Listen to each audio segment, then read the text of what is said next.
Bonjour tout le monde. Aujourd'hui, petite vidéo. Je suis là. Vous verrez pas ma tête. Je voulais vous faire un petit tuto. Bon, il a été fait des milliers de fois, hein, il n'y a pas de souci. Mais moi, je tenais à le faire. Parce que sur ma chaîne, je ne l'ai pas de tuto. Et de plus en plus, j'ai envie de faire mes enveloppes moi-même. Parce que quand on fait différents projets, on aime bien avoir des enveloppes suivant une taille bien précise. Et là, je me suis dit, comme j'ai la Pushboard de We Are Memory Keepers, autant qu'elle serve. On peut faire des boîtes aussi avec, mais ça, j'ai pas encore appris. Et sinon, j'ai l'autre appareil qui permet de faire que des boîtes et des pompons, des petits nœuds. Alors, ça fait au moins 3 ans que je l'ai. Je ne comprends absolument rien. Pourtant, j'ai pris des cours. J'y arrive pas.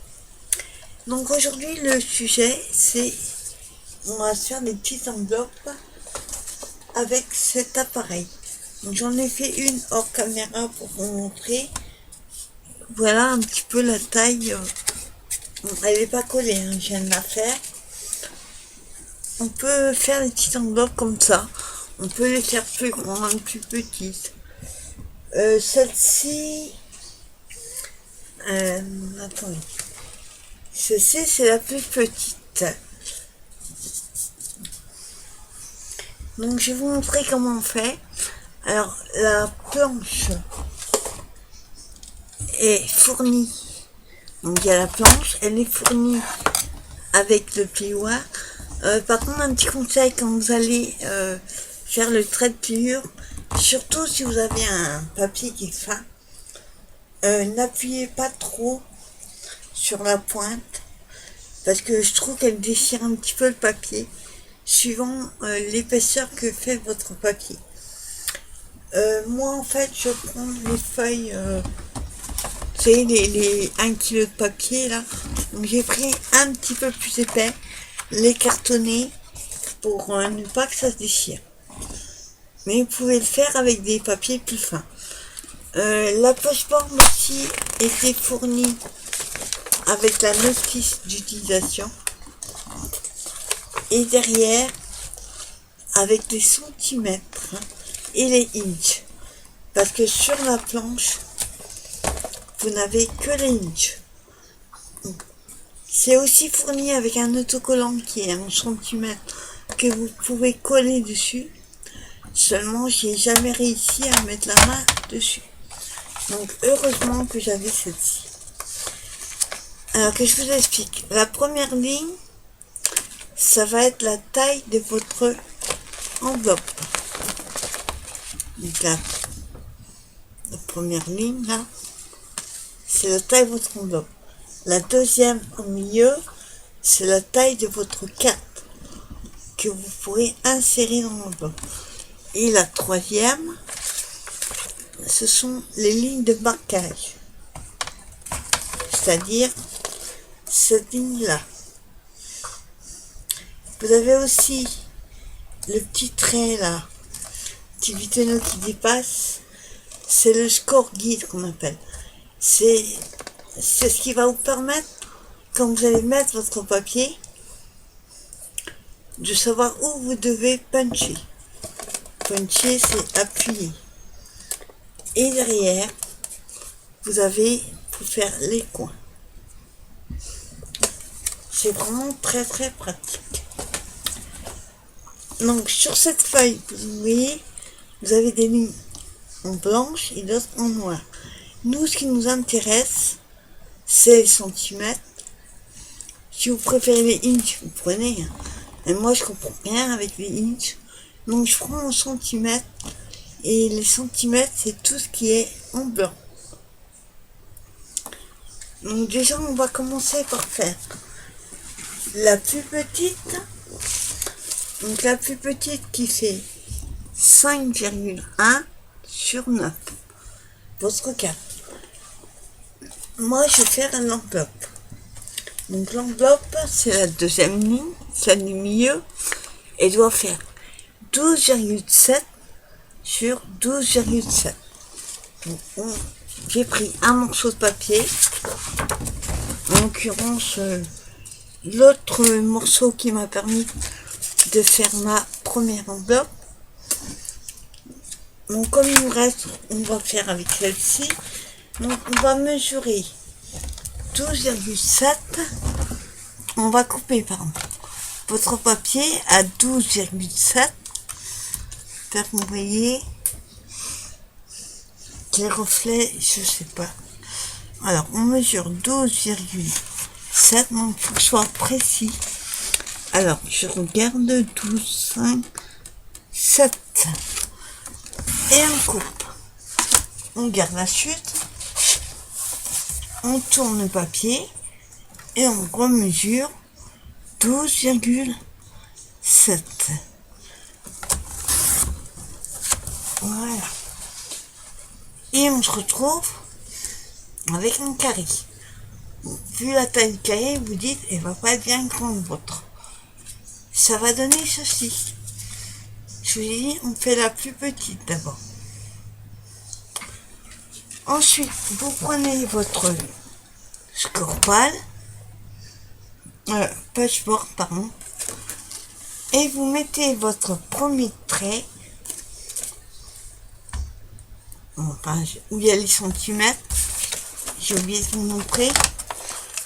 Ici, vous avez les mesures en inch, et en dessous, c'est les centimètres.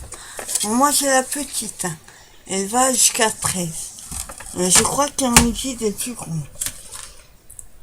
Mais vu le prix de la petite, je me suis dit la grande, c'est pas nécessaire. Donc sur notre feuille, on a pris la première 12,7 sur 12,7.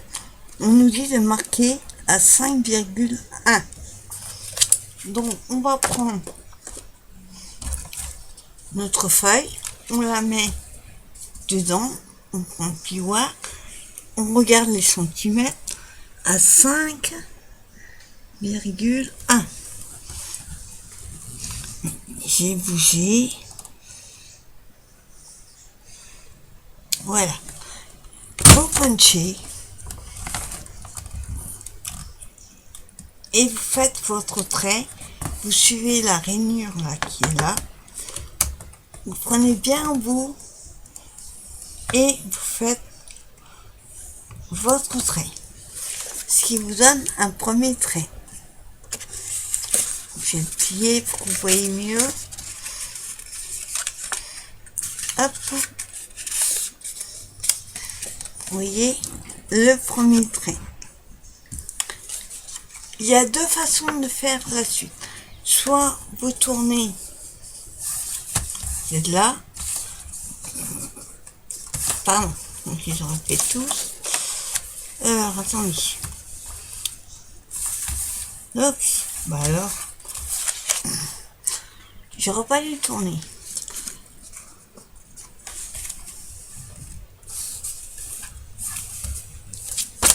Vite, voilà comme ça. Donc votre trait est là, vous avez punché. Soit vous tournez vous suivez votre feuille, vous tournez, vous tournez, vous tournez, pour que ce soit, vous voyez la petite, le petit rabat là. Si vous voulez qu'il soit pas trop long, là pareil, ce que je fais moi, j'ai vu ça sur une vidéo, au lieu de prendre le côté, on prend l'opposé de ce qu'on vient de faire. C'est-à-dire qu'on était là, on va, oui, parce que là je sais plus quel son c'était, voyons, voilà.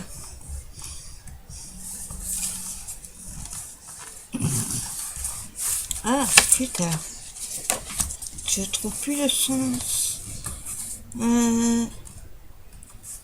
Voilà.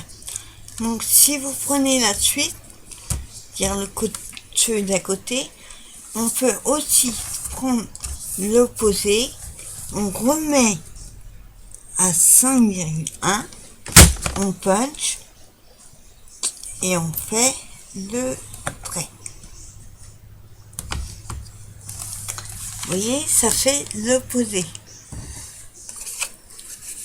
Je peux le plier. Voilà. Et on a les côtés les plus longs. Et après, on reprend notre ligne de pliure qu'on vient de faire et on la met sur le petit guide là. La petite flèche qui dépasse. Vous remettez votre trait sur le petit guide. Voilà. Vous punchez et vous refaites votre ligne. Et pareil de l'autre côté.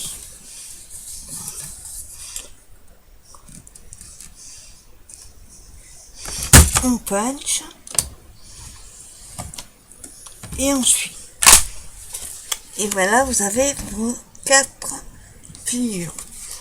Ensuite, vous tournez votre scorpal et vous voyez, vous avez le petit truc pour faire les coins.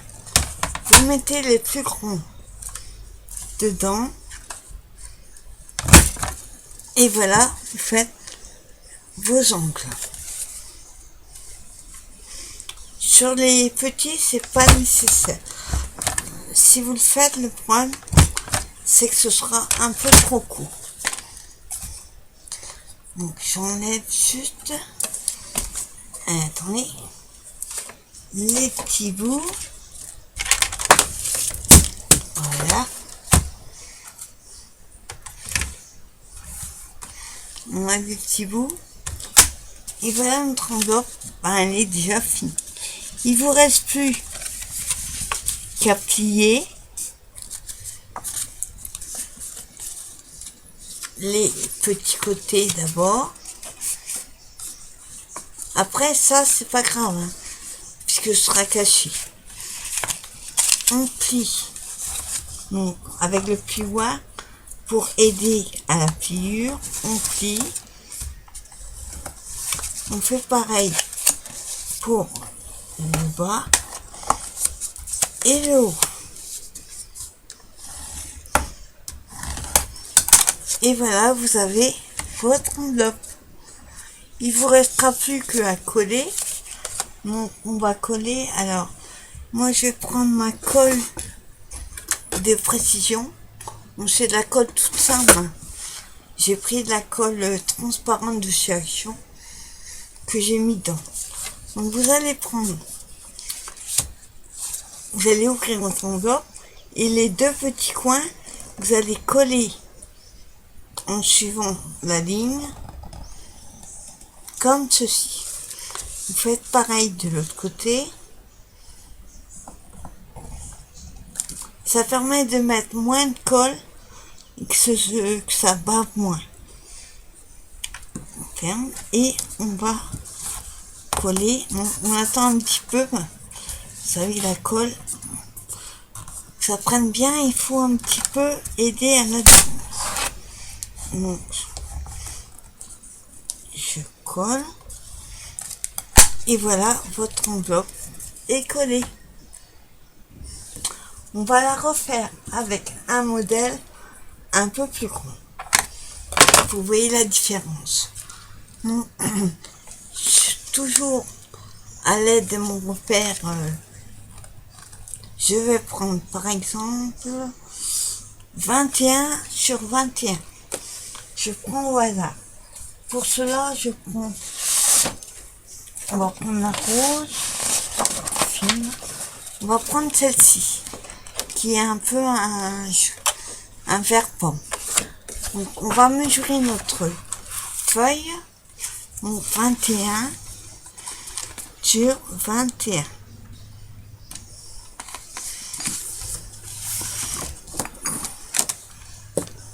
Alors, 21.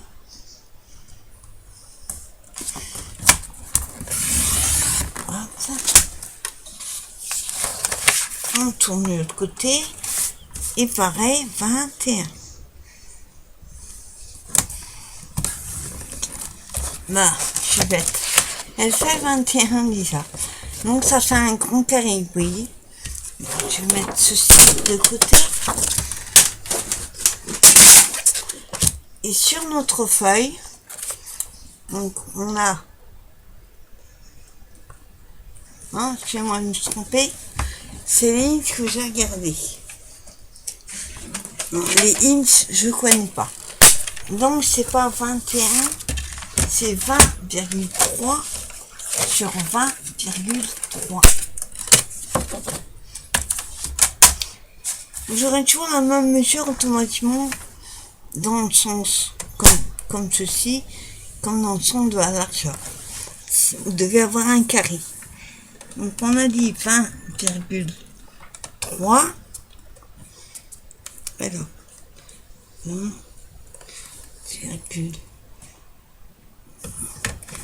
bien, soit précis. Le problème c'est que ça c'est pas très stable. Donc on a 20,3. Voilà. Et pareil de l'autre côté. Moi c'est un petit peu brouillon. J'ai pas l'habitude des tutos. Il va falloir que je m'entraîne. On mesure pareil 20,3.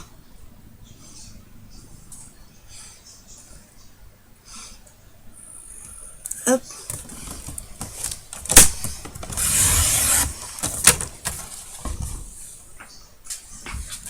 On met de côté. Et sur notre repère, donc j'ai pris 20,3. On dit de faire la carte à 8,9 sur 15,2. Donc on reprend la punchboard sur le petit bout. Voilà. Donc on dit en premier de faire à 8,9. Pardon. Il faut marquer à 7,9. Donc 7,9.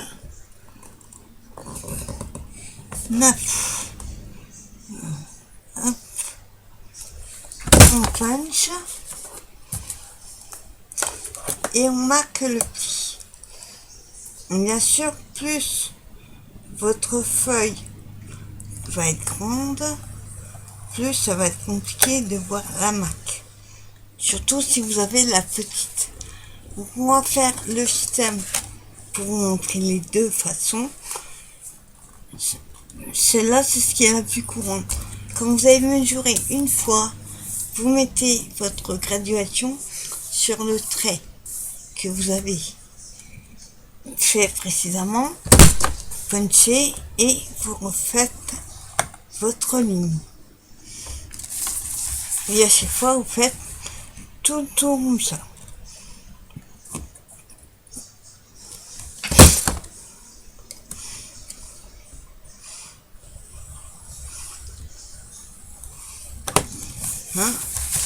Et le dernier,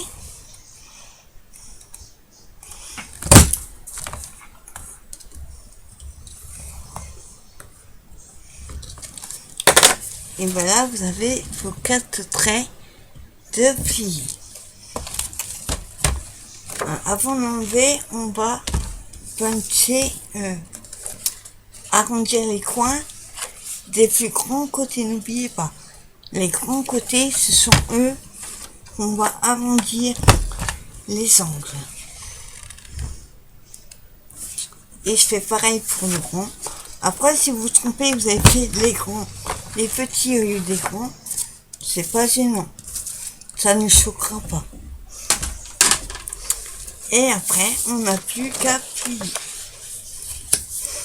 Je plie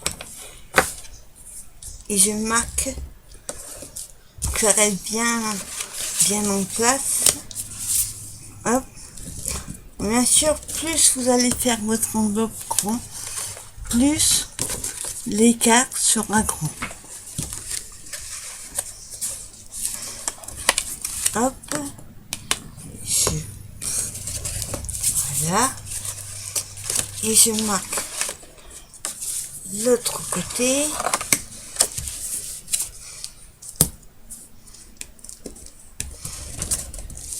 Et voilà, vous avez votre enveloppe de fête.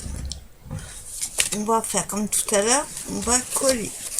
N'oubliez pas, vous collez juste au bord et vous suivez la ligne des deux côtés. On va mettre de la colle.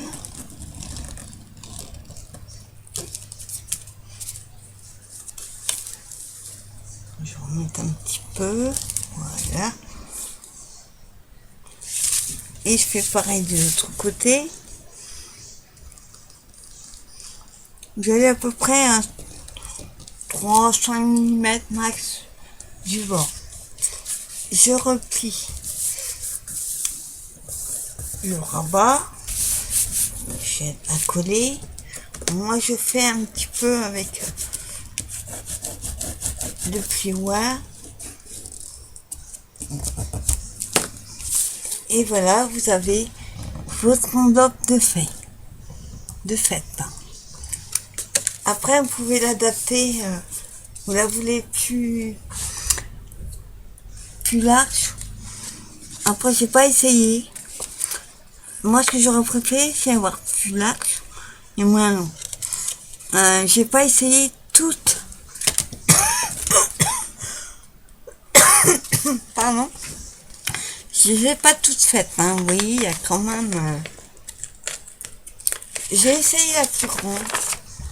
La plus grande qui est à 29,2 sur 29,2. C'est-à-dire une feuille 30-30. C'est un peu compliqué. Parce que, comme je vous dis, moi je n'ai que la petite.